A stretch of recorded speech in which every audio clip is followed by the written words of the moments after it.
હાલ લગ્ન પ્રસંગની સિઝન ચાલી રહી છે ત્યારે પોતાના શોખ હોય તે પ્રમાણે લોકો અવનવી રીત પ્રસંગ ઉજવતા હોય છે ત્યારે સુરેન્દ્રનગર જિલ્લાના ચોટીલામાં એક અનોખી જાન નીકળી હતી કે જેમાં વરરાજા 100 ઘોડે સવારો સાથે રજવાડી ઠાઠમાં પોતાના લગ્ન પ્રસંગે પહોંચ્યા હતા જ્યારે 100 અશ્વો લઈને વરરાજા પરણવા પહોંચ્યા ત્યારે ચોટીલાના માર્ગો અશ્વોના ડાબલાના અવાજથી ધણધણી ઉઠ્યા હતા। રાજકોટ અમદાવાદ હાઈવે પર નીકળેલી આ જાનમાં જાનૈયાઓએ વરરાજા પર રૂપિયાનો વરસાદ કર્યો હતો। સમગ્ર જાણકારી અનુસાર ચોટીલાના ખાચર દરબાર અને ખેરડી ભાગદાર સ્વ દાદ બાપુ ગુસાબાપુ ખાચરના પરિવારના મંગળુભાઈ દાદભાઈના દીકરા મહાવીરભાઈ ખાચરના લગ્ન પીપળિયા ધાંધલ ગામના વતની અને હાલ ચોટીલામાં રહેતા અનુકુભાઈ દળુભાઈની દીકરી સાથે નક્કી થયા હતા તો મહાવીરભાઈએ પોતાની જાન બધાથી જુદી જ રીતે જોડાવાનો નિર્ણય કર્યો હતો।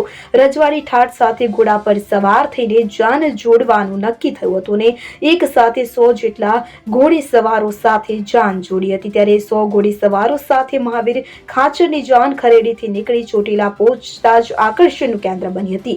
રોડ પર એક સાથે 100 જેટલા અશ્વો પર પસાર થતા જાનૈયાઓને જોઈને રોડ પરથી આવતા જતા લોકો પણ દંગ રહી ગયા હતા। જાડેરી જાન જોવા માટે થોડીવાર માટે ઉભા રહી ગયા હતા। રજવાડી પોશાક સાથે ઘોડા પર સવાર વરરાજા મહાવીર ખાચર પર જાનૈયાઓએ રૂપિયાનો વરસાદ કર્યો હતો। Bureau report CN24 news.